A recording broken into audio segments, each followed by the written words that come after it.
Okay, good morning, everybody, and welcome to our June meeting of the Guam Green Growth Steering Committee. I'm Austin Shelton from the University of Guam, serving as the co-chair of the steering committee with Lieutenant Governor Joshua Tenorio. Lieutenant Governor is not here for this meeting today, but sends his regards to everybody, and he'll be catching up on the recording a little bit later.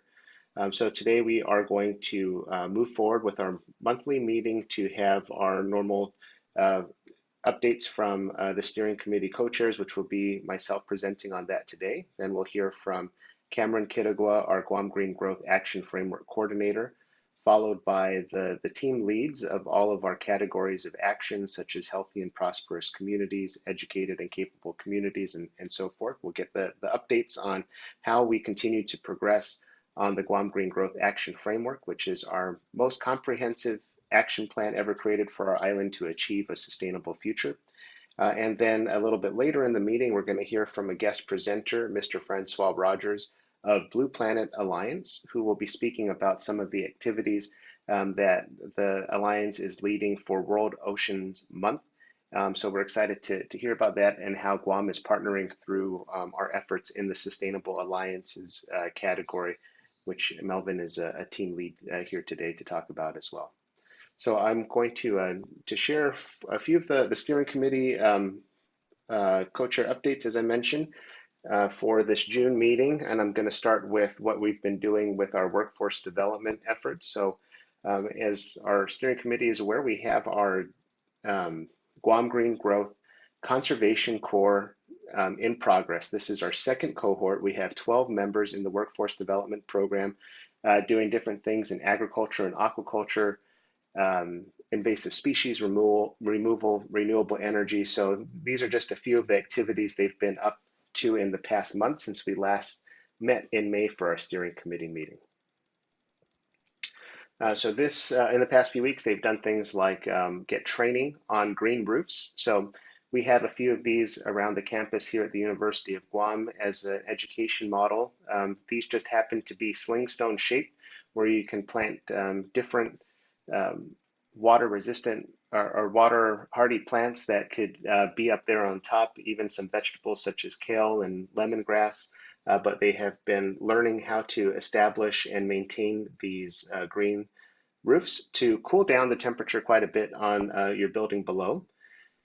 They've made their way over to the Triton Farm in Jigo, where they've planted many different types of plants and cleared new plots to do things in bananas and different types of tubers, lettuce, and participated in cleaning up and mulching some of the chicken houses where we do have local eggs that go out to the community and are on sale, and they're a really great product. So they've learned how to help maintain that. The G3 Conservation Corps has also made it up to Dedido to Island Girl Power, where they've helped with the community gardens and the aquaponics setup that we have there in partnership with the UOG Sea Grant program from here in our program at UOG. Our Conservation Corps members have also gone to PD as part of their weekly island beautification events. And so this one was a little bit different last week from the typical cleanup at illegal dump sites. We actually were able to help in the Maso Reservoir in partnership with the Guam Department of Agriculture to chop down some of the fallen invasive species like the African tulip. Also have bush cut a couple acres of the area, collected the green waste, and got the place in much better shape to give it some of the care that it's been needing over the past few weeks or past few months. And we were back in PD just this last weekend for, and also ASIN for World Ocean Day cleanup, which Cameron and Francois will talk about a little bit later. But we were participating with the Guam Coral Reef Initiative based at BSP and the Guam Department of Agriculture. And we brought in our support from our Blue Planet Alliance ambassadors. Our National Science Foundation includes students and the Guam Green Growth Conservation Corps to help in the ASIN coastline, and we also moved up to the Limtiaco Public Cemetery in Nimitz Hill, where they assisted with cleanup there. And so these are the upcoming cleanups We have in Agate coming up next week, the location to be determined, but you can check on our G3 social media at Guam Green Growth to find out where to meet at 8 o'clock on Friday in Agate this coming Friday. I also have some updates for you on the Guam Green Growth Circular Economy and Makerspace and Innovation Hub that is at the Chamorro Village.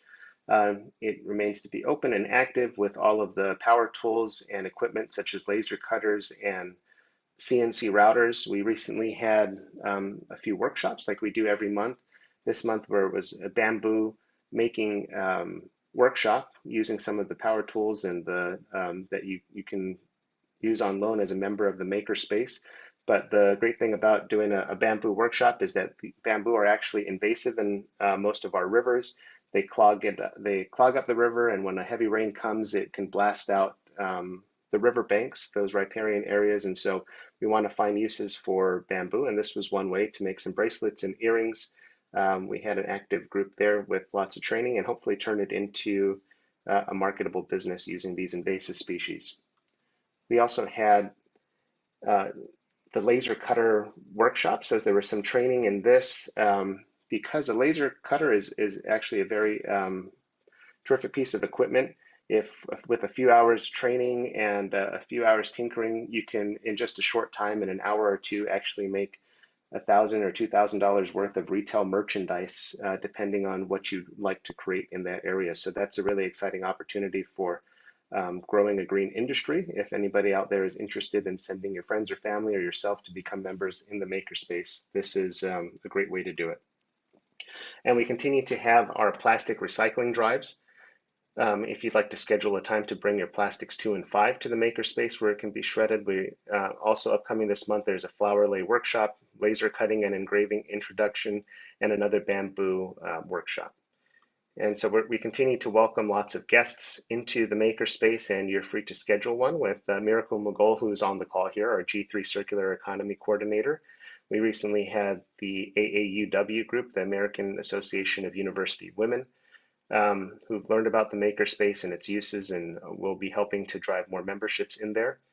We had a visit from the U.S. Department of Interior Office of Insular Affairs and the U.S. Environmental Protection Agency Region 9 to see some of the opportunities. And they're also following up on conversations that a lot of us in the G3 Steering Committee had back in March with the territorial meeting with a territorial infrastructure meeting with the Office of Insular Affairs. So they're continuing to look for opportunities here in Guam and the other territories to support green infrastructure projects. And so we hope to continue to expand these type of efforts that we're doing in the makerspace. In our Thriving Natural Resources category that I believe Fran and Banji will talk about a little bit more later, we have the Sea Grant institution that has been approved. We've talked about this in the past, that the University of Guam is now being elevated not just to be a land grant institution, but to be both a land grant and sea grant institution. So we had a planning session with several of our stakeholders yesterday, and we've got lots of these plans coming forth before an August 11th graduation at the UOG Fieldhouse. So we'll have a full announcement about that, but we'd love all of you to be there. Next update, or my final updates, will be in the capacity building area. We have some funded projects from the National Science Foundation Includes program, UOG Sea Grant, and the Guam National Science Foundation EPSCoR program. This summer, we have 10 high school students from quite a few high schools around the island, also undergraduates and graduate students, all working on summer research projects in the laboratory and in the field in marine, environmental, and sustainability sciences. And for the high school students, they'll have an end of the summer science fair where they'll be able to present their work and have an opportunity to move on and represent Guam at the International Science and Engineering Fair. So these are hundreds of opportunities that we now have here in Guam that never existed before, and we're really excited to be continuing to provide these capacity building resources, which we're tracking on our Guam Green Growth dashboard and getting ready for our sustainable future. So that's it from me as the steering committee co-chair report, and I'll now pass it over, or if there please let me know if there are any questions. If not, Cameron will begin on the action framework coordinator updates. Okay, thank you, Austin. I just wanted to give a few updates. Just this past weekend, G3 was able to coordinate a cleanup with the Guam Coral Reef Initiative for World Oceans Day. As Austin mentioned, we started our cleanup down at Aspen Beach Park and we moved it up to the Limtiaco Cemetery.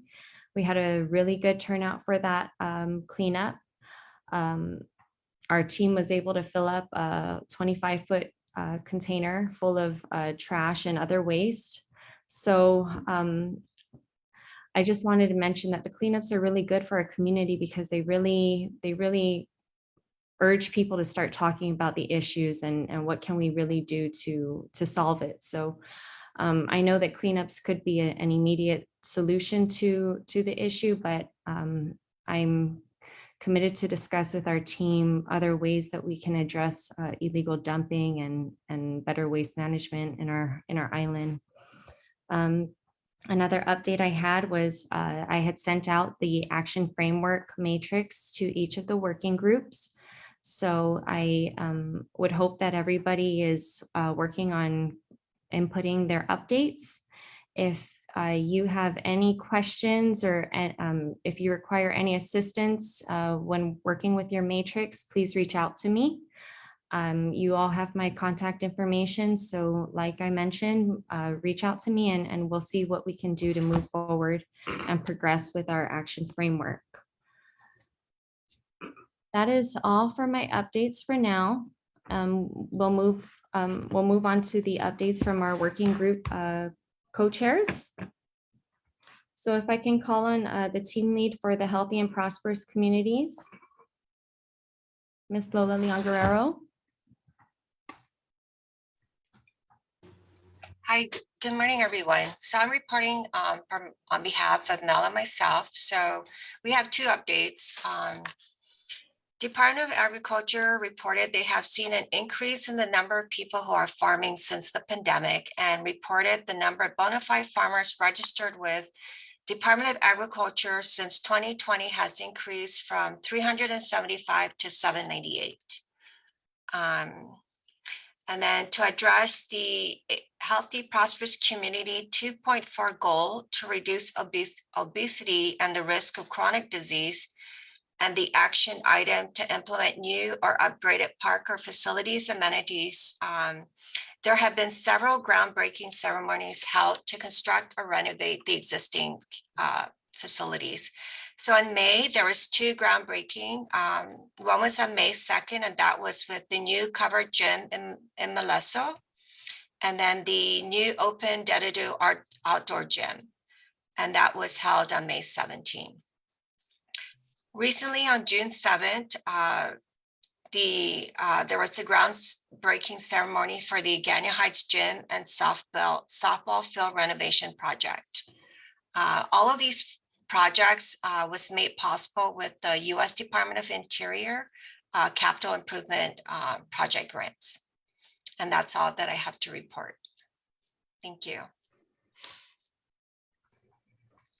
Thank you, Lola.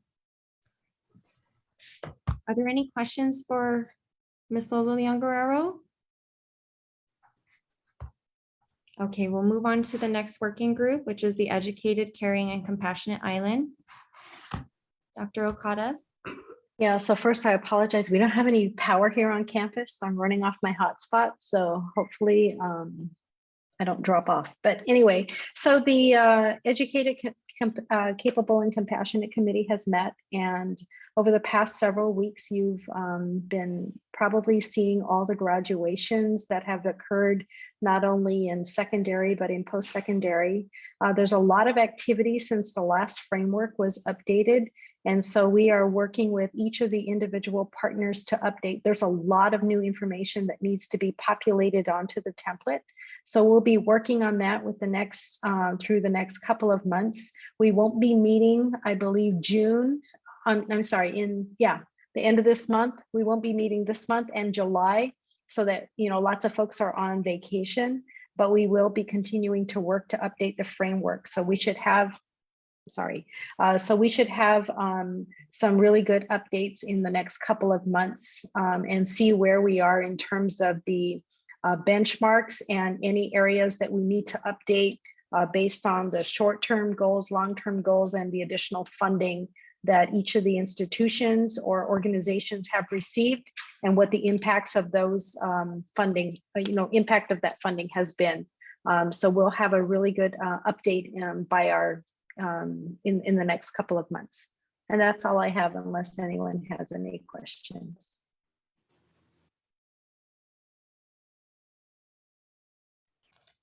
Thank you, Dr. Okada. We'll move on to the working group, Sustainable Homes, Utilities, and Transportation. Hi, good morning. It's Rebecca. Can you hear me okay? Yes. Okay, thank you. So just a couple updates. We're happy to report that we did meet on Monday with, of course, yourself, Cam, and Dr. Austin Shelton, just to touch base on the progress of our group. And as a result of that meeting, we are committed to, or we're going to start having in-person meetings with the rest of our working group. As I shared on Monday, it's really just been, between the chairs of our committee that have been meeting. So we are committed, and through your help with filling the rest of the group slots that need to be filled by getting appointment letters from the governor. So when that happens, we're going to meet in person, but we have already begun to reach out to some of the members to get them reacquainted with our group. And one of the things that we did discuss at our meeting on Monday, Cam, was that all of us really do have a lot of existing, current, ongoing projects that we just need to really hone in on in order to align it with the G3 reporting and to get that updated on the dashboard.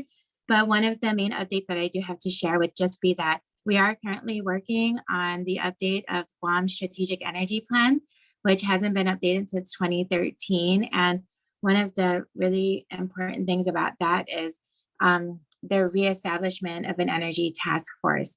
So we are going to seek the governor's assistance in updating the executive order that puts the energy task force in effect, because it hasn't been updated since 1991. And so we are through the help of the intern from UOG's CIS office, we are working on the makeup of the body of this task force, and we'll begin executing the process for which we will have the energy task force to work on the update of our strategic energy plan. So that's all I have for right now, and for sure we're going to have more to report at the next meeting. Thank you, Becca. Thank you, You're Rebecca. I'm welcome. gonna just insert one more update with you guys. Thank you so much for meeting with us on earlier this week.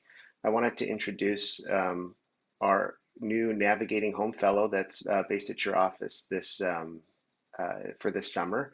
So one of the capacity building things that I didn't mention in my presentation earlier was that we have funded through the National Science Foundation includes program started a Navigating Home program, which means that we have lots of really talented and smart students that are doing well here at the University of Guam, getting their undergraduate degrees, and then they have quite a few choices to go off to graduate school. So now the thing that we're trying to help with is to make sure that our students that are going off to graduate school and getting masters and PhDs in different fields are finding their way back home to jobs in agencies or in academia. And so Morgan is our first Navigating Home Fellow, who will be based at the Guam Energy Office for the summer. So we're really excited that she's back home from Arizona State University studying sustainability solutions, one of the top schools for this area of knowledge. So Morgan, why don't you introduce yourself and let us all know what you're up to this summer. Hi, can you hear me? I might be frozen. You're good. We can hear you. Okay. Hi, my name is Morgan. I'm getting my master's in sustainability solutions at Arizona State, like Austin said.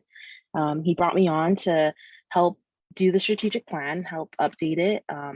Like Rebecca said, I'm going to be helping get the Energy Task Force updated as well. There are a couple other grant objectives that I will be helping with. Yeah, nice to meet everybody. I'm excited to be here. Thank you. And she's also a Blue Planet Alliance ambassador, and you'll hear more about that from Francois in our presentation a little later. Thanks. Thank you. Well, now hear from the Thriving Natural Resources Working Group. Fran, Ms. Banji.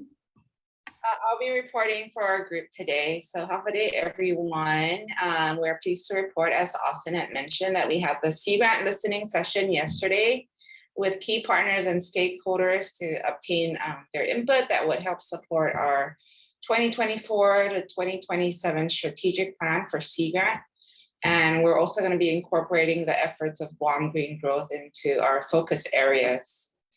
The second update, and as reported in the April meeting, we submitted a pre-proposal for the NIFWIF Coastal Resilience Fund to begin the exploration of an agroforestry and carbon offset project in Ugam. And we were just invited to submit a full proposal. So if funded, this will address many of the climate action and life on land goals in the Thriving Natural Resources Group. That's all for today. Thank you. Thank you for your update.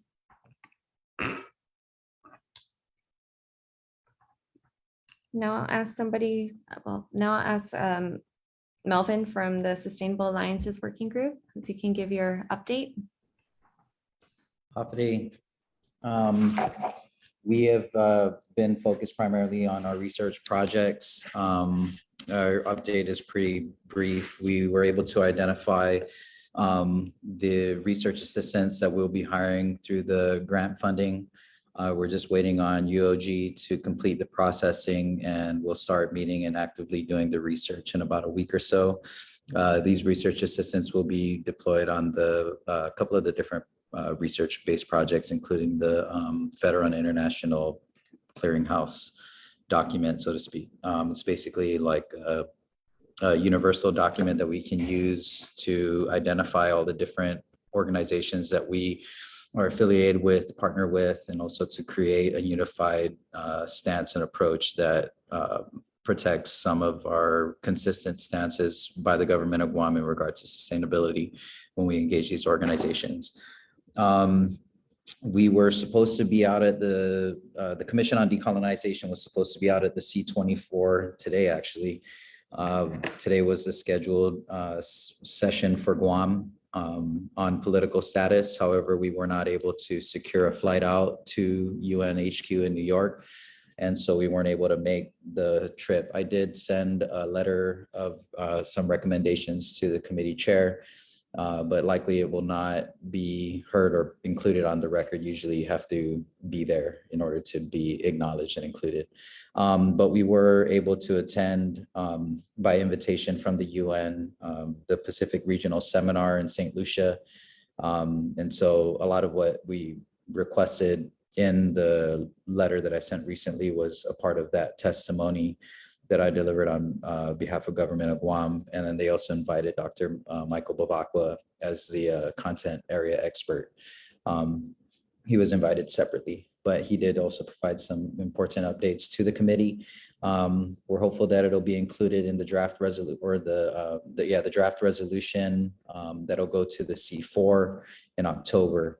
But we haven't received yet a copy of the draft resolution. It should be released in about another week. And that's it for me. I'm going to go ahead and pass to Trina, and she'll provide a further update for our group. Thanks, Melvin. A half a day, everyone. Just one thing to add. I've been working with the government of Palau, SPC, and the East-West Center to, as part of a planning team, there will be a Pacific Ecological Security Conference hosted by Palau the 3rd through 5th of October. The invitations will be coming out soon. It's intended to be an international conference focused on the prevention, control, eradication of invasive species in the Pacific, and how it intersects with climate resilience and livelihoods and security. So that Guam will certainly be invited, and the invitation should be coming out soon. Thanks. Thank you both for your updates. Do we have somebody from the Data and Public Engagement Working Group for any updates? Looks like Kyle might be frozen.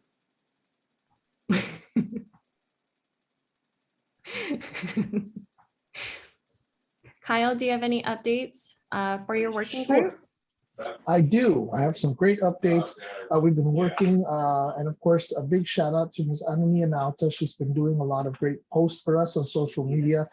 You can follow again all of our social media accounts to stay updated on some of the stuff that we've got cooking up with the G3CC and such. I also want to recognize joining us here for his first steering committee meeting, Mr. Mo Jones. Mr. Maurice Jones joins us as a part of our ESF grant for publication. So we're working on some great projects with Mo and his video expertise, along with the rest of the team. Ms. Olympia Terrell, who has a long-standing reputation of producing wonderful print products with CNAS here at UOG, has also joined our team. So we're excited to have them. We look to be finalizing some of those details, and we'll get you more word on some of the publications that we'll be putting out over the next 2 years. That's my update. Thank you. Thanks. I just wanted to add a little bit to that for Kyle. This is one of the projects that we discussed at the previous steering committee meeting, the Governor's Youth Education Assistance and I'll take that back. Sorry, the Governor's Education Assistance and Youth Empowerment Awards. So we have a couple projects going on under there, and we will be making a whole bunch of place-based educational materials in marine, environmental, and sustainability sciences. So that is now off the ground, and we have a great team that's come together for our first planning meeting earlier this month.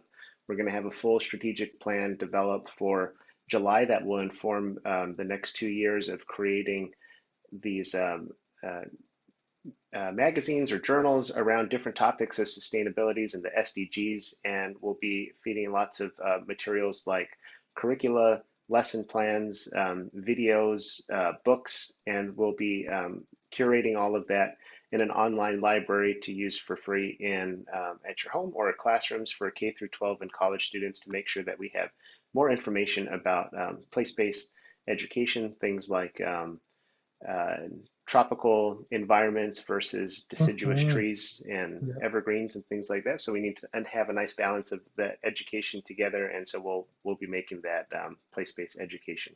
We're excited for that. Thanks. All right, thank you. Thank you for that update. I don't see anybody from our G3 Youth Ambassadors working group, so we'll skip that update. They're probably enjoying their summer. Okay, we'll move on from the updates to Mr. Francois Rogers, if he is still with us.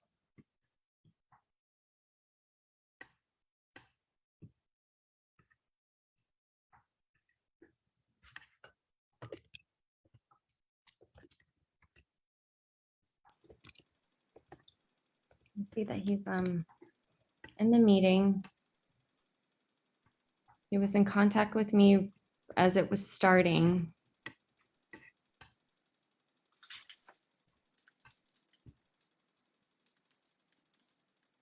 We asked him to speak a little about the Blue Planet Alliance Ambassadors, a program that Blue Planet Alliance has. They've done a couple of events this past month. So we asked him to speak about it. So while we're waiting for Francois to get reconnected here with his audio and video, just wanted to share that the partnership that we have, Francois, and with the Blue Planet Alliance organization, we started a couple years ago when we were meeting with Hank Rogers of the Blue Planet Alliance, and some of you might recall him from being a past keynote speaker at our conference on island sustainability at UOG, and then earlier this year, or just in April, he was here in person as a featured speaker The Blue Planet Alliance is working to move the world towards committing to 100% renewable energy by 2045, and Guam is a proud early adopter of that. So we're excited to be part of that partnership and moving those things forward and helping to encourage other islands and countries to do the same. And here we have Francois for a presentation on their latest things going on with the Blue Planet Alliance. Thanks for Hello. joining us, Francois. Hi, thanks for having me. Can you hear me? Yes? Yeah, we can. Okay, good, good. Thank you so much for having me here today. I do have a PowerPoint, so should I just use that? Do I share the screen maybe? Or- Yes, we can. Yes, you should be able to.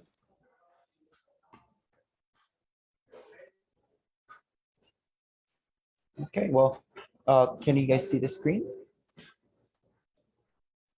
Hello? No, not right Not now. yet. No, not yet. Okay.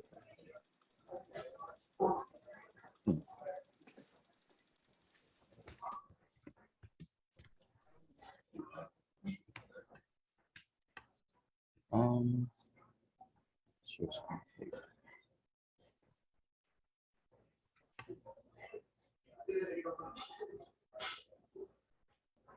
There we go. Okay, great. Okay, okay, so thanks for having me again. Sorry, I'm calling from New York right now, so it's a little bit in the evening right now. But my name is Francois Rogers. I'm with the Blue Planet Alliance. We are a New York-based nonprofit, but it originally come from the Blue Planet Foundation, which is the founding sister organization in Hawaii. We've done a lot of projects in Hawaii, and it was founded back in 2008.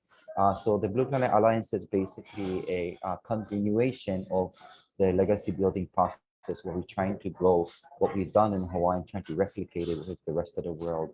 So having said that, I thought it would just reflect very quickly in Hawaii. So Hawaii, since we founded the organization back then, we had a lot of community projects that we did for uh, we worked with. But at the end, we felt that Hawaii needed a end goal, which was to pass a legislative mandate of 100% clean energy. This is mostly for electrical generation. We passed the law in 2015, but it was a 3-year process of introducing bills after bill, and that's how we passed it. A few more years later, after we passed it, California followed us suit, and today there's over 12 states that have similar targets. That's going with Hawaii's language. So having said that, this was a signing moment with the Governor Ige, the current governor. And of course, every people in the world was talking and tweeting about how great the Hawaii took the first step out there. This naturally caught the eye of California Governor Brown back then. And he says, well, if Hawaii could do it, why can't you guys? Why can't we do it? So that was kind of like the beginning of this 100% alliance. We also had a tweet from back president back then. President Obama mentioned that in the world, so that was kind of great. So that was kind of like a journey. So after having said that, we got to know Dr. Shelton Austin. We talked very closely, and my brother, who's the founder of the Blue Planet Alliance, Hank Rogers, who cannot be here today. He said, how can we help Guam and how can we collaborate together? So together with Senator Shelton, they introduced the bill, and Guam achieved the 100% by 2045, similar to Hawaii as well too. So having said that, we thought that maybe there's something else we can do, and riding on the wave of Hawaii and what we just did, we decided that, well, let's continue the dialogue. How can we share our story? How can we replicate what Hawaii has done? And a way to do that is naturally to speak at events. This is the most recent CIS that we were there in Guam in person. Believe it or not, this was the 3rd attempt to be in person, and finally Hank Rogers did make it to speak, so we're really glad to meet everybody. I did get to be part of the youth summit that was happening as well too, so thanks for having me over there as well too. So how do we replicate and how do we move forward?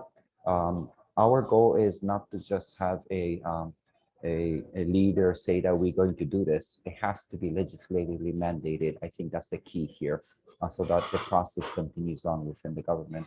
So we wanted to do the next step, which was basically, oh, there we go. So we were invited by the president of Palau, President Whips. He recently had our Oceans Conference that took place in April. And last year in September, we met with President Whips in New York during the Climate Week events. And he said, is there any way that you guys could help us what you did in Hawaii and how you helped out with Guam? And is there any way that we could do this in Palau as well too? So long story short, we managed to put together what we call the Eco Sprint. Eco Sprint is what we bring local stakeholders, youth, policymakers, business leaders, NGOs, and we all put our brains together and decide how can we achieve this 100%? How do we get to the 100% mandate? But more importantly, how do we go from after the mandate has been passed? And this is truly the pieces that the Blue Planet Foundation Alliances really worked on as a signatories, is that we have to always think top down is important legislatively, but the bottom up is where really is needed. How do we involve the community, the youth, and how do we do a community-wide projects that will help steer us into the right direction? When we did this with Palau, we had over 50 attendees, as you can see in the picture in the bottom here, and it was live streamed into Washington, D.C. and New York area as well too. And so it's a real success. Right now, we are working with the government, with Senator Inabo out of Palau. We have shared Hawaii's legislative piece that we used to pass the 100%, and they're right in the midst of putting this onto the table and introducing a bill so that they could pass as well too. And then meanwhile, President Whips did make a verbal announcement that he wants to go 100% by 2032. And it's bold and it's really strong, but we hope that it'll be a legislative mandate. Of course, he just wanted to be faster and better than Guam and Hawaii, so I'm taking it personally. That's kind of a funny thing, but yeah, so that's what was a good news. So what do we really do when we do eco sprints? So the idea that we talked about bottom up is that how do we involve the next generation? I was at the COP26 recently in Glasgow, and it was my first COP. Everybody asks me, what was your first COP like? How was your first COP? I said, I don't know what the takeaway is, but what really bothered me and the part that really struck me is that they kept on saying how the youth is defined as age 18 through the 30th, and they are the ones that matter the most. But when it comes down to actual discussion at the table, I didn't feel like youth was properly represented or heard.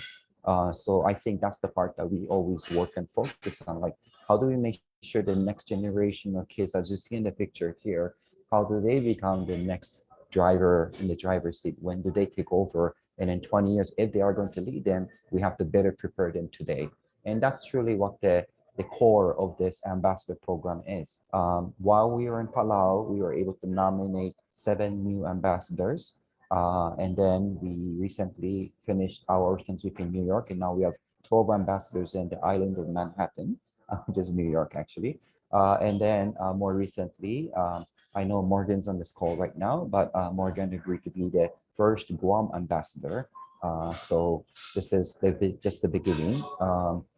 As a starter, we wanted them to do something in the community. So we did a global beach cleanup, one in Palau, one in Guam.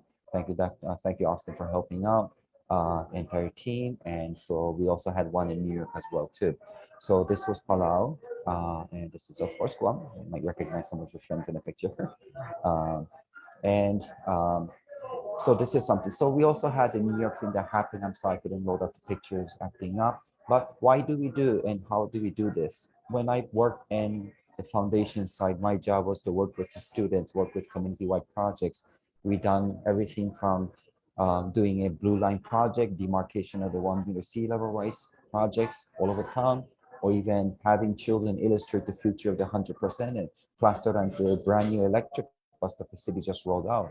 We rolled out 3 of these, and the children will see the drawing, the message written all over and driving all over the town. So small stuff like that. But those are sort of the stuff that we like to work with the kids in going forward.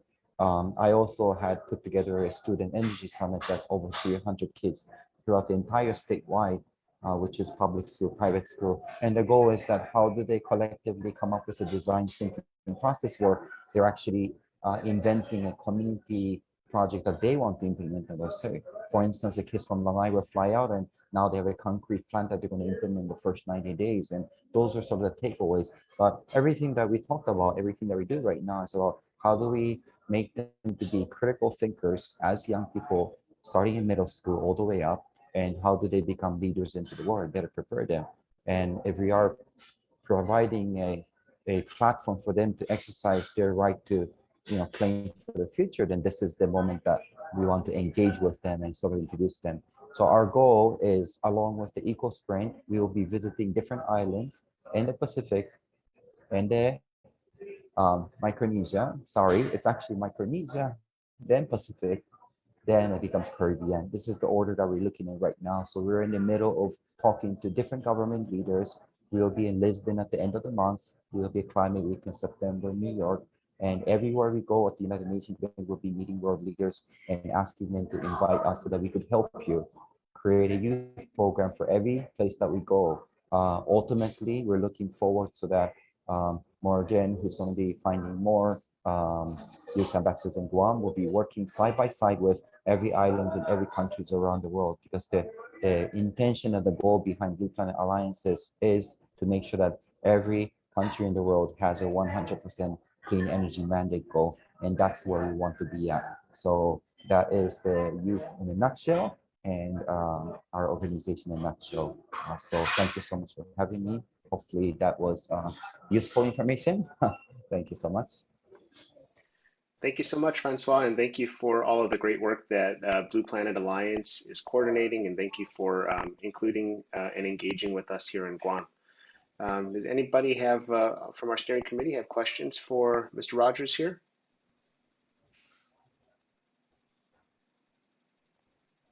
Does Morgan want to say something maybe about her being the ambassador? Morgan?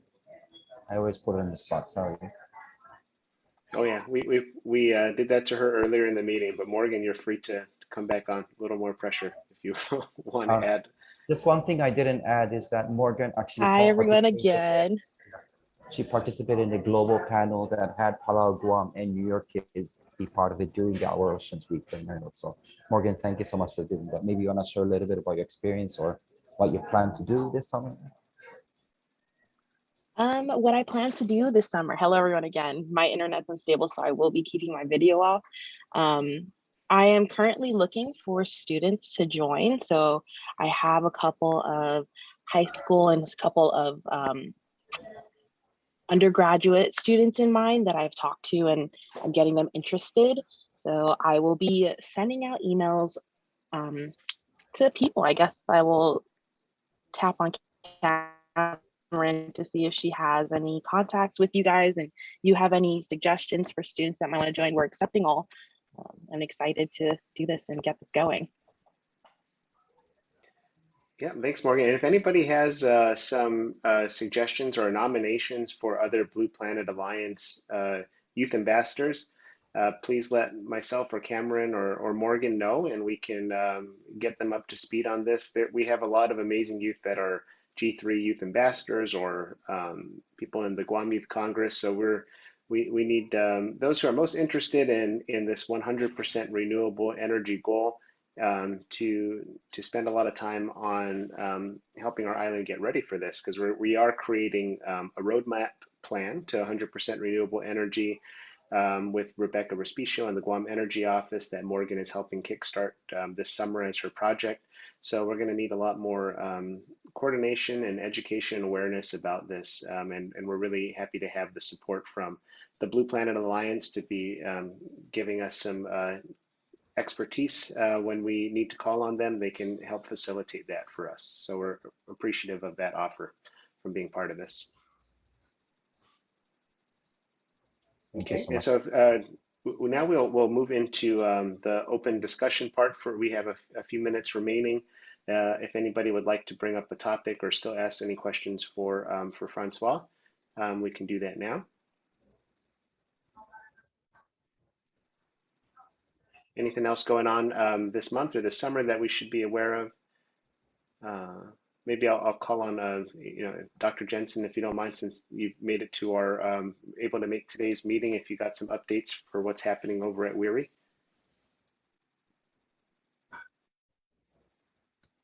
Sure. Thanks, Austin. Thank you. I'm kind of slow with the mute button here. Yeah, the main event that we're gearing up for is a request by the governor's office to put on senior executive aquifer field trip. So we're gearing up for that, and the governor's office has trying to nail down a date. It keeps sliding forward, so we're into the part of the summer where the weather's going to be pretty unreliable. So as we've been preparing for it, I've been got one of our research assistants here who is real skilled with the video material. In fact, she's a double major in communications and computer science. And so we're putting together a virtual field trip where we'll have photos and figures and stuff to go with it for each of the 4 stops. And we'll have that available if the weather gets so bad you can't do a field trip in the field. We'll have that as a fallback, and we'll have it to supplement the other trips. So it's a nice new resource. Don't know when it'll be ready. We're going out tomorrow to get a couple more stops. Somebody had their hand up. Yeah, sorry. I meant that I have to go. Thank you so much, everybody, for having Okay. me. Sorry about that, sir. Okay. So once that's available, it'll be a resource that we can make available on request for different groups, starting with a school system and any other group that is interested that you might want to coordinate through the G3 network. In fact, I got to give you guys credit here. The G3 core has been going out with us. Luigi from Glee coordinated their efforts, and so they're doing the actual cleanup and landscaping at the sites.